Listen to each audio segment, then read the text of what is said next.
after watching this movie, there is a lot of story to tell. There is ఇంకా చాలా మిగిలి ఉంది అని అనిపిస్తుంది. ఈ సినిమాకి ఏమన్నా ప్రీక్వెల్ ఏమైనా ఉంటుందా? మామూలుగా ఏ కథ రాసినా ఐ థింక్ ఆఫ్ ఇట్ అండి. ముందు ఉంటుంది, వెనకాల ఉంటుంది, స్పేస్ ఏమో ఉంటుంది. ఎప్పుడు రాసినప్పుడు అలాగే ఆలోచిస్తాను. అంటే there is a bigger story, మధ్యలో తీసుకుంటాం కథని. So there is always scope. అందరికీ బాగా నచ్చి బాగా ఆడి అందరూ డిమాండ్ ఉంటే తప్పకుండా ఆలోచిద్దామని ఐడియా. కంగ్రాచులేషన్స్. రాజు గారు, మీరు ఒక క్రియేటివ్ పర్సన్ కాకుండా ఇప్పుడు నందిని గారు చెప్పినట్టు సమంత గారిని అప్రిషియేట్ చేసినా ఆవిడని పొగిడినా మీరు చాలా హ్యాపీగా ఫీల్ అవుతారని ఆవిడ చెప్పారు కదా. సో సమంత గారిలో మీకు స్పెసిఫిక్గా నచ్చిన క్వాలిటీ?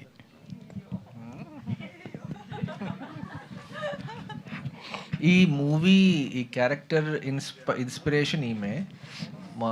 ఈ కథ వచ్చింది, కథలోని ఎలిమెంట్స్ అంతా ఈమె లైఫ్ బోత్ క్యారెక్టర్స్ బోత్. ఒకటి ఫైటింగ్ స్పిరిట్, ఒకటి ఏమి రాని అమ్మాయి. రాజ్ గారు, సమంత కూడా చెప్తారు. రిలీజ్ ఈవెంట్ లో డీకే గారు ఒకటి అన్నారు, ఫస్ట్ టైం నేను సోలోగా మీరు చేశారు నన్ను వదిలిపెట్టేని. అంటే ఒక ఆనందం ఒక బాధ ఉన్నాయా ఏంటి? అట్లాగా ఆయన బాధపడుతున్నాడని మీకు కూడా బాధ ఉందా? ఫస్ట్ నుంచి ఇద్దరు డ్యూయల్ కదా. ఒక అదే ఇద్దరి బ్లెస్సింగ్స్తోనే చేస్తూ ఉంటాము. ఇప్పుడు డీకే కూడా లాస్ట్ ఫ్యామిలీ మ్యాన్ కూడా మొత్తం మోస్ట్ ఆఫ్ ఇట్ డీకేనే డైరెక్ట్ చేశాడు.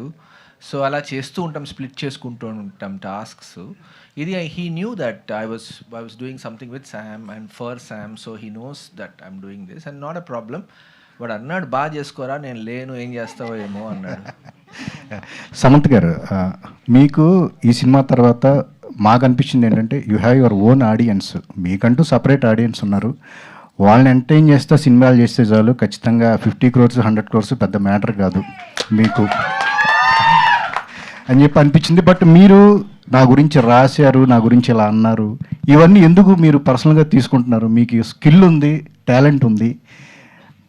గతంలో రాశారు మీ గురించి, సమంత పని అయిపోయింది అని చెప్పేసి రాశారు అని చెప్పి.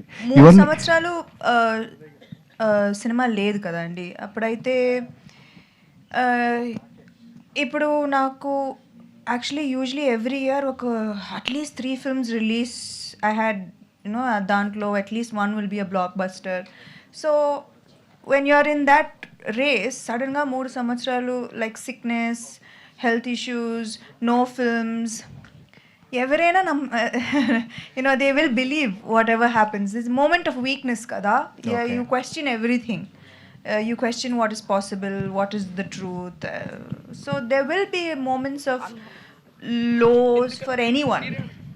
It's whether you choose to live in that low or you choose to overcome it. Success heels everything అంటారు కదా. సక్సెస్ హీల్స్ ఎవ్రీథింగ్ అని అంటారు కదా. మీ విషయంలో అది నిజం అవుతుందా? మీరు ఎలా ఉన్నారు? దాని తర్వాత వచ్చాను. ఇది కమ్బ్యాక్ అని మీరు ఫీల్ అవుతున్నారా? కమ్బ్యాక్ జస్ట్ బోనస్ అంటే ఇది కమ్బ్యాక్ అని మేము అనుకుంటున్నారా? అందరూ అదే ఫిక్స్ అవ్వచ్చా? ఇది ఒక strong comeback for Samantha, for every super star women, ఏదో ఎవరికైనా సరే. మీరు ఏమంటారు? ఈ సక్సెస్ని ఎలా డిఫైన్ చేస్తారు?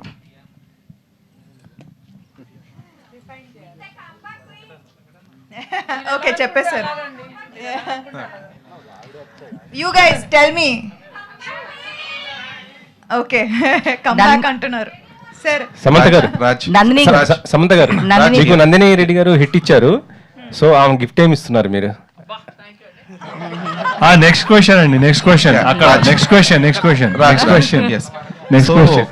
మీరు ఇందాక చెప్పారు కదా డీకే లైక్ హీ వాజ్